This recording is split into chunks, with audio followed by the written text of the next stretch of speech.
नमस्कार, मैं हूं संतोष। सिटी न्यूज़ वन रीवा की सांध्यकालीन समाचार सेवा में आपका स्वागत है। प्रस्तुत है आज के मुख्य समाचार। रीवा के एसएफ ग्राउंड में भव्य शहीद स्मारक का एडीजी रीवा ने किया उद्घाटन। रास्ते से गुजरने पर मेडिकल छात्रों के ऊपर लगे मारपीट के आरोप, दर्ज हुई एफआईआर। रेप विक्टिम की पहचान उजागर करने पर कांग्रेस नेत्री पर लगे आरोप, बाल कल्याण समिति ने एसपी को लिखा पत्र। खबरें अब विस्तार से। रीवा के 9वीं वाहिनी विशेष सशस्त्र बल एसएफ मैदान में बनाया गया भव्य शहीद स्मारक का हुआ उद्घाटन। एडीजी केपी वेंकटेश्वर राव ने किया उद्घाटन। कई पुलिस अधिकारी रहे मौजूद। आपको बता दें कि एसएफ ग्राउंड में आज नवीन शहीद स्मारक का उद्घाटन एडीजी केपी वेंकटेश्वर राव द्वारा किया गया। आज इस कार्यक्रम के लिए विशेष कार्यक्रम का आयोजन किया गया, जिसमें एडीजी सहित पुलिस के कई अधिकारियों ने भी हिस्सा लिया।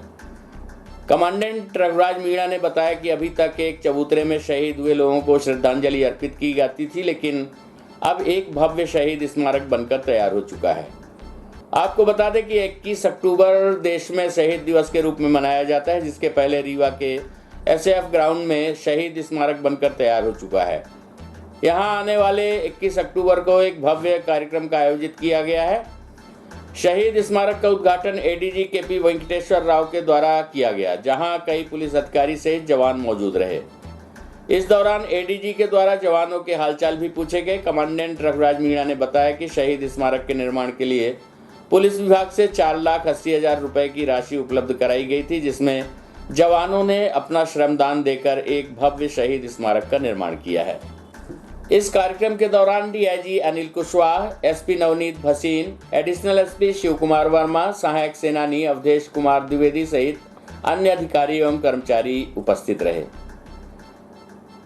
प्रस्तुत है इस संबंध में रघुराज मीणा से प्राप्त जानकारी के अंश।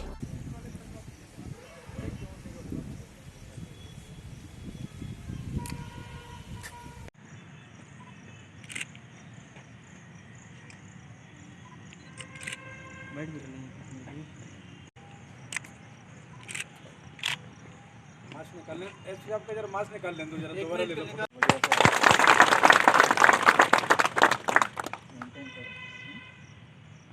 बहुत ही सुंदर है, सुंदरता दिख रही है।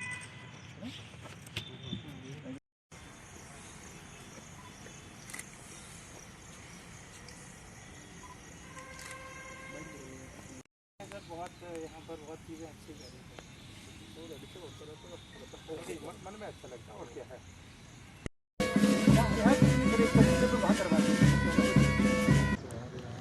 ये जो स्मारक बनाया गया है, ये प्रतिवर्ष 21 अक्टूबर को यहाँ शहीद दिवस परेड होती थी और उसमें एक छोटा सा सामने आपको दिख रहा है, ये चबूतरा था, उस पर ये रखा जाता था। हमें पुलिस मुख्यालय से 4,80,000 रुपये मिले और यहाँ के जवानों के श्रमदान से, और इस तरह से यहाँ पर ये बनाया गया है। आज हमारा ये सौभाग्य है कि माननीय एडीजी साहब राव साहब ने यहाँ आकर इसका उद्घाटन किया और आने वाले 21 अक्टूबर को यहीं अब जो प्रतिवर्ष होता है शहीद स्मारक दिवस जो परेड होती है, जिसमें शहीदों को स्मरण किया जाता है, इसी स्थल पर किया जाएगा। और बाकी इसमें ये जो दिख रहा है आपको ये कार, ये पूरा जवान और यहाँ के अधिकारियों की मेहनत है। इन्होंने बहुत अच्छे से इस छोटी सी राशि में इतना भव्य कार्य किया है। मैं इन सभी को बधाई देता हूँ, धन्यवाद देता हूँ। रास्ते से गुजरने पर मेडिकल छात्रों ने की अभद्रता। युवक के साथ मारपीट के आरोप में पुलिस ने मेडिकल कॉलेज के 4 छात्रों पर दर्ज किया मामला। आपको बता दें कि विवाद की जड़ डॉक्टर कॉलोनी परिसर से होकर गुजरने वाली आम सड़क है, जहां पर कई बार बदमाशों ने यहां छुटपुट घटनाओं को अंजाम भी दिया है। आपको बता दें कि संजय गांधी अस्पताल के पीछे तरफ स्थित रास्ते में प्रवेश करने पर मेडिकल छात्रों पर अभद्रता का आरोप लगा है। इस मार्ग का इस्तेमाल काफ़ी संख्या में लोग अस्पताल पहुंचने के लिए करते हैं, लेकिन जूनियर डॉक्टरों और मेडिकल छात्रों द्वारा उनको रोककर मारपीट कर इस मार्ग में प्रवेश से मना किया जाता है। इस संबंध में आए दिन घटनाएं होती रहती हैं, जिसको लेकर अस्पताल प्रबंधन भी अब जल्द समस्या को दूर करने का प्रयास कर रहा है। मामला संजय गांधी अस्पताल के पीछे स्थित मार्ग का है। दरअसल ये सड़क अमहिया मार्ग से सीधे रिफ्यूजी कॉलोनी होते हुए अस्पताल परिसर में प्रवेश करती है। अस्पताल चौराहे में लगने वाले जाम और भीड़ भाड़ की वजह से ज़्यादातर वाहन चालक जल्दी अस्पताल पहुंचने के लिए इस मार्ग का इस्तेमाल करते हैं, जो समय तत्काल अस्पताल पहुंच जाते हैं, लेकिन अब इस मार्ग पर जूनियर डॉक्टरों की तथा मेडिकल छात्रों की अभद्रता का लोगों को सामना करना पड़ रहा है। शाम 7 बजे के बाद अस्पताल छात्र यहां घूमते मिल जाते हैं, जो रास्ते में गुजरने वाले लोगों को रोककर उनके साथ अभद्रता व मारपीट करते हैं और उनको दोबारा इस मार्ग से न आने की धमकियां भी देते रहते हैं। अस्पताल प्रबंधन विवाद की इस स्थिति को जल्द सुलझाने का प्रयास कर रहा है। युवक के साथ मारपीट करने पर 4 छात्रों पर मामला दर्ज किया गया है। पूर्व जूनियर डॉक्टरों ने उक्त मार्ग पर एक युवक के साथ मारपीट की थी। अशफाक खान निवासी अर्जुन नगर 22 वर्ष अस्पताल जा रहा था, जिसके साथ 4 की संख्या में छात्रों ने मारपीट की और उसका मोबाइल छीन लिया।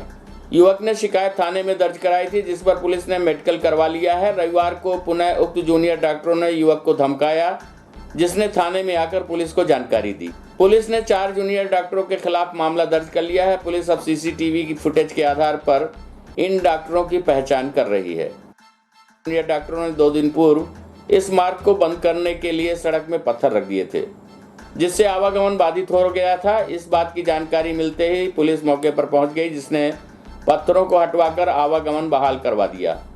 इस बात की जानकारी पुलिस ने अस्पताल प्रबंधन को भी दी थी। अब जूनियर डॉक्टर एवं उनके छात्र राहगीरों को रोककर धमकियां दे रहे हैं, जिससे प्रतिदिन वाद विवाद की स्थिति निर्मित हो रही है।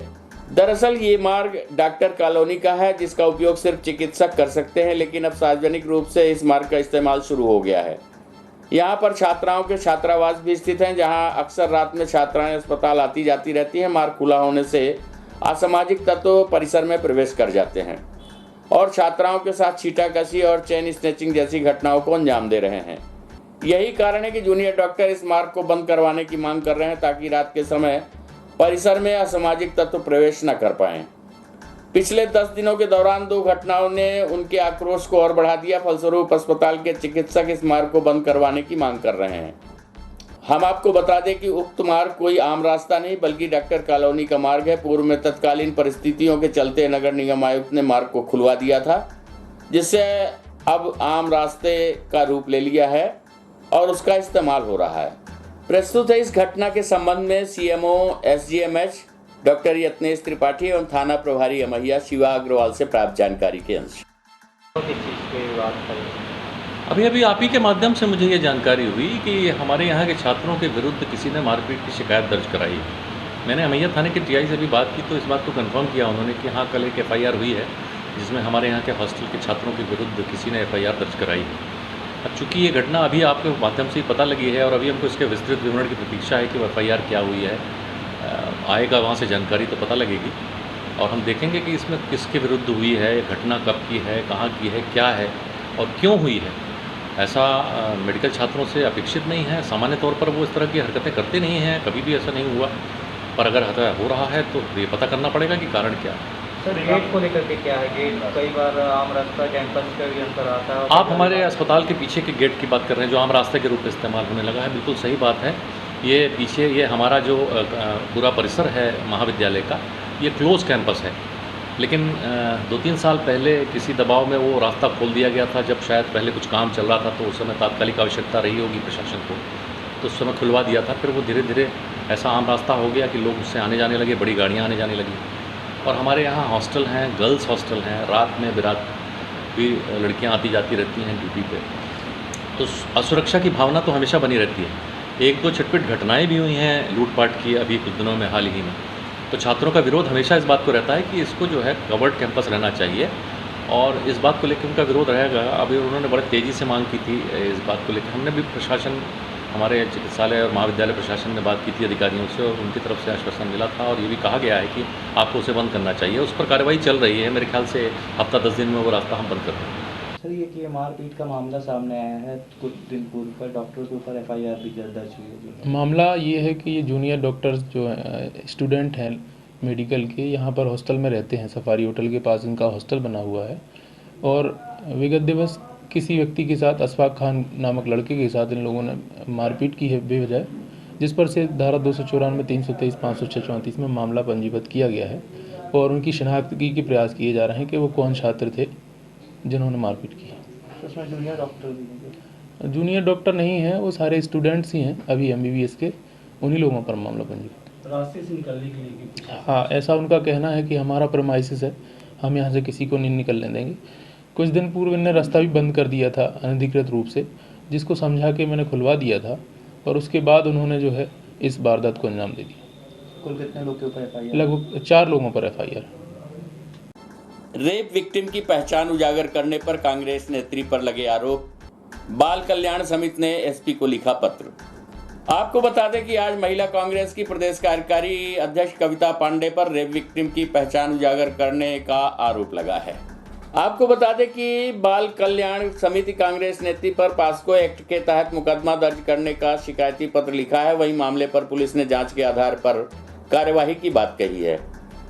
बताया जा रहा है कि बीते दिनों 3 वर्षीय मासूम बच्ची के साथ दुष्कर्म मामले पर उसका हाल जानने अस्पताल पहुंची महिला कांग्रेस नेत्री ने वीडियो के माध्यम से ट्वीट कर उसकी पहचान उजागर की है। आपको बता दें कि बीते दिनों जनेह थाना क्षेत्र अंतर्गत 3 वर्षीय मासूम बच्ची के साथ हुए दुष्कर्म के मामले पर आज बाल कल्याण समिति के द्वारा महिला कांग्रेस की प्रदेश कार्यकारी अध्यक्ष कविता पांडे पर पीड़िता की पहचान उजागर करने के आरोप में एसपी को शिकायती पत्र लिखा है, जिसमें बाल कल्याण समिति ने कांग्रेस नेत्री पर पास्को एक्ट के तहत मुकदमा दर्ज किए जाने की मांग की है। बताया जा रहा है कि बच्ची के साथ हुई इस घटना के बाद गंभीर हालत में उसे संजय गांधी अस्पताल में भर्ती कराया गया था, जहां पर इलाज के दौरान उसका हाल जानने पहुंची कांग्रेस नेत्री ने पीड़िता के मां से मिलकर उसके नाम और स्थान पर बातचीत करते हुए एक वीडियो बनाया था, जिसे बाद में सोशल मीडिया पर वायरल कर दिया गया तथा वीडियो के आधार पर अब बाल कल्याण समिति के द्वारा पीड़िता की पहचान उजागर करने को लेकर एसपी को शिकायती पत्र लिखा गया है। बाल कल्याण समिति का कहना है कि रेप विक्टिम की पहचान उजागर करना उसकी निजता के साथ अन्याय है तथा इस कृत्य को करने वाली नेत्री पर कार्रवाई होनी चाहिए, जिसके बाद पुलिस ने मामले पर वीडियो के आधार पर जांच के बाद कार्रवाई की बात कही है। वहीं आपको बता दें कि इस तरह के अति संवेदनशील मामलों में माननीय सर्वोच्च न्यायालय द्वारा गाइडलाइन भी पूर्व में जारी की गई है, जिसमें मीडिया, पुलिस सहित अन्य माध्यमों से भी पीड़िता के संबंध में किसी भी प्रकार की पहचान उजागर न किए जाने संबंधी आदेश जारी किए गए हैं, किंतु इसके बावजूद लोगों द्वारा सतर्कता नहीं बरती जा रही है। आइए सुनते हैं इस संबंध में न्याय बाल संरक्षण समिति के सदस्य केपी मिश्रा एवं एडिशनल एसपी शिव कुमार वर्मा से प्राप्त जानकारी के अनुसार। कांग्रेस नेतृत्व के लिए मतलब पास्को क्या मामला क्या है? हाँ, एक हमको सोशल मीडिया के माध्यम से एक उनका वीडियो प्राप्त हुआ है, जिसमें वीडियो के माध्यम से वो बच्ची के मां से उनका नाम, पहचान, गांव, उनका व्यवसाय, जिससे उनकी निजता और गरिमा और गोपनीयता का हनन हो रहा है, जो कि पॉक्सो के अधिनियम धारा 23 के अंतर्गत इसका उल्लंघन हुआ है, जिसके लिए हमने एसपी साहब को पत्र लिखा है कि उसमें कार्रवाई करने के लिए। सर, ये जो वीडियो उनके द्वारा ये खुद क्या वो कविता पांडे जी के द्वारा जारी किया गया था या आप कहीं से उपलब्ध? हमें सोशल मीडिया के माध्यम से प्राप्त हुआ है। बहुत से ग्रुप हैं, किसी ग्रुप से हमको मिला है, जिसमें वो बाइट भी दे रही हैं और पीड़िता के मां से बात कर रही हैं। क्या मानना है आपका कि इससे बच्ची का या उसके परिवार की निजता उजागर हो रही है? बिल्कुल हमारा मानना है और हुआ भी है। इस कारण हमने कार्रवाई करने के लिए एसपी साहब को पत्र लिखा है। आपसे पहले कुछ वीडियो उजागर किया गया है, शिकायत की गई है बाल कल्याण पर, क्या कार्रवाई है सर, क्या नियम है, किस तरह से कार्रवाई इसको संभालना? हाँ, ये एक जानकारी मिली है अभी, शिकायत तो देखने में नहीं आई है कि एक बच्ची थी 3 वर्ष की, उसका जो उससे पूछताछ का कुछ वीडियो वगैरह जारी हुआ जिससे उसकी पहचान उजागर हो रही है, ऐसा जानकारी में लगा है। अगर इस तरह कोई तथ्य आता है संज्ञान में, उसकी विधिवत रूप से जाँच करा के वैधानिक कार्रवाई की जाएगी। क्या कार्रवाई संभव होती है इस तरह से मामले उजागर करने के नाम पर उजागर? हाँ, निश्चित रूप से निर्देश हैं और नियमावली है कि इसमें किसी भी तरह से किसी भी महिला का, बच्ची का जिसके साथ इस तरह के दुष्कर्म दुर्घटना घटित होती है, उसकी नाम और पहचान उजागर ना किया जाए। इसके लिए सदस्यों पर कार्यशाला भी आयोजित की जाए। निश्चित रूप से पुलिस के अधिकारियों को भी, यहाँ तक कि मीडिया के साथियों को भी, जहाँ सबसे ज़्यादा संभावना होती है इस संबंध में, उनको कार्यशाला के माध्यम से अवगत कराया जाता है, उनको जागरूक किया जाता है कि आप खबर निकालें लेकिन किसी भी तरह से इसमें पीड़िता की पहचान उजागर ना हो। पास्को के तहत कार्रवाई संभव है? इसमें पास्को के तहत कार्रवाई तो पहले की जा चुकी है, लेकिन इस उसमें की वीडियो जो वायरल हुआ है और उसमें जो पहचान उजागर हो रही है, उस संबंध में क्या वैधानिक कार्रवाई है, तथ्यों के आधार पर की जाएगी। रीवा शहर के रानी तालाब में स्थापित मां कालिका का मंदिर लोगों की आस्था का केंद्र है। ये मंदिर करीब 450 साल पुराना है। तत्कालीन महाराजा व्याघ्रदेव सिंह ने इसे बनवाया था। आपको बता दें कि रानी तालाब मंदिर के बारे में ऐसी मान्यता और किंवदंती है कि 450 वर्ष पूर्व लवाना जाति के लोग बैलगाड़ी में लेकर आए थे मां काली की मूर्ति। कहते हैं कि जमीन में रखने के कारण मूर्ति हिली ही नहीं, जिस कारण मां की मूर्ति को वहीं स्थापित करना पड़ा। आपको बता दें कि मंदिर के प्रधान पुजारी देवी प्रसाद ने बताया कि मां काली की मूर्ति आज जहां स्थापित है उसके चारों तरफ जंगल था। सैकड़ों वर्ष पूर्व लवाना जाति के व्यापारी मां कालिका के मूर्ति को बैलगाड़ी में लेकर रीवा आए थे। व्यापारियों ने अपनी यात्रा के दौरान रीवा स्थित जंगल में डेरा डाला और इमली के पेड़ के नीचे मां काली की मूर्ति को स्थापित कर दिया। सुबह जब व्यापारियों ने मां की मूर्ति को उठाने की कोशिश की तो वो हिली तक नहीं। बहुत कोशिशें करने के बाद जब मूर्ति हिली तक नहीं तो व्यापारी मां की मूर्ति को वहीं छोड़कर यहां से चले गए। किंवदंतियों के अनुसार बताते हैं कि लवाना जाति के लोग जब कभी व्यापार के लिए अपने क्षेत्र से निकलते थे तो मां काली की मूर्ति हमेशा अपने साथ लाते थे। मां काली ने लवाना जाति के मुखिया को चेतावनी स्वरूप कहा था कि अगर मुझे जमीन पर रखा गया तो मैं वहीं स्थापित हो जाऊंगी।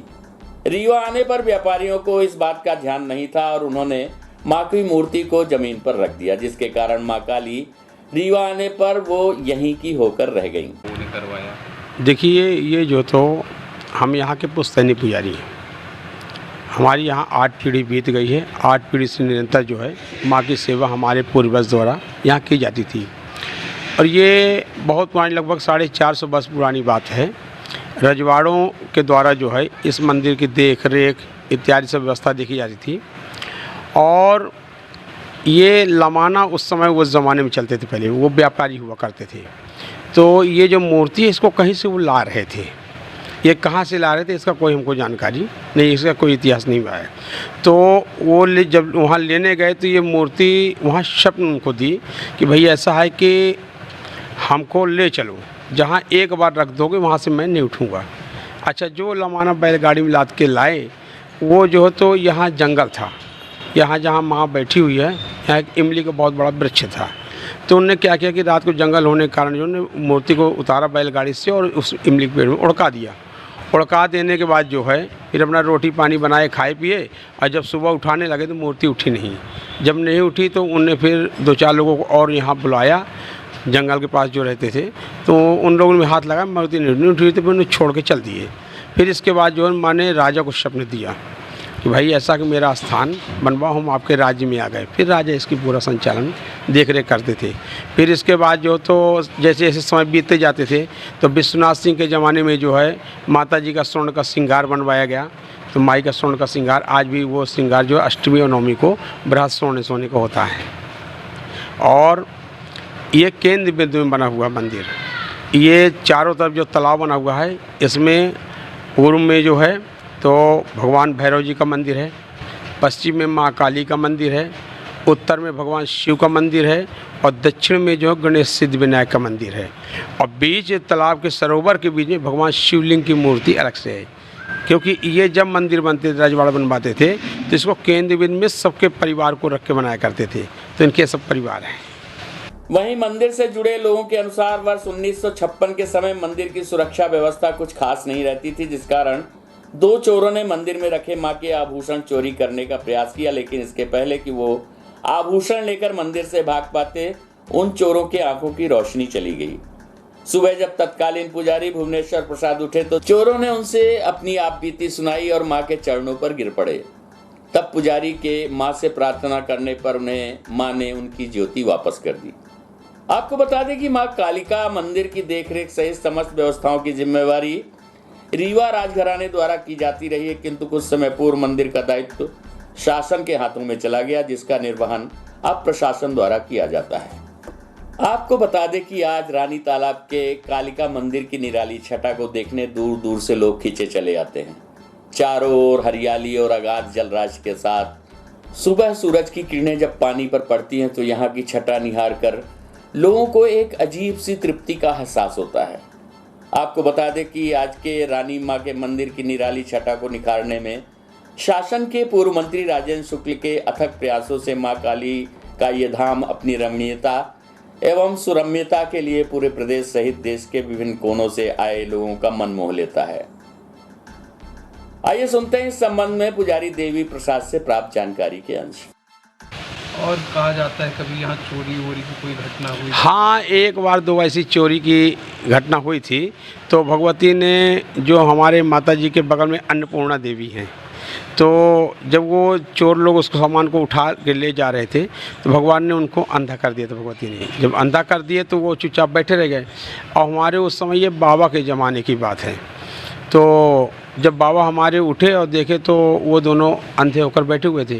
तो उन्होंने कहा कि भाई तुम लोग कौन हो? तो बोले कि भैया हम चोर हैं, हम माता जी के जेवरात लेके जा रहे हैं। तो हमको भगवती ने अंधा कर दिया, तो हमको कुछ दिखाई नहीं देता। भगवती से कष्ट ऐसा करिए कि हमको दिखाई दे दे और हम अपना क्षमा मांगना चाहते हैं। भगवती ने फिर उनको क्षमा कर दिया, तो फिर उनको फिर दृष्टि में दिखाई देना शुरू हो गया। फिर अभी हमारे काल में 2-4 बार ऐसी स्थिति हुई कि लोग बाग आए और ताला तक तोड़ने की कोशिश किए, लेकिन भगवती फिर हमको स्वप्न दी कि देखो यहाँ ऐसी बात है। तो फिर मैं आके देखा तो चोर लोग मिल गए। हमको मिलने के बाद फिर उनको इधर उधर कर दिया, फिर भाग दिए लोग यहाँ से। तो यहाँ भी हमारे साथ भी ऐसे 2-4 बातें हो चुकी हैं। काफ़ी श्रद्धा है, कहाँ से लोग दूर? यहाँ लोग बॉम्बे, कलकत्ता, हर जगह से लोग आते हैं, बहुत दूर से। यहाँ तो अष्टमी नवमी के इतनी तादाद में भीड़ लगती है जिसका कोई नहीं। हम लोग करते हैं काम, सुबह शाम तक काम करते हैं, पब्लिक कम नहीं होती है यहाँ। आज की खबरों में बस इतना ही। कल हम पुनः हाजिर होंगे कुछ नई खबरों के साथ। तब तक के लिए हमें इजाजत दीजिए। नमस्कार।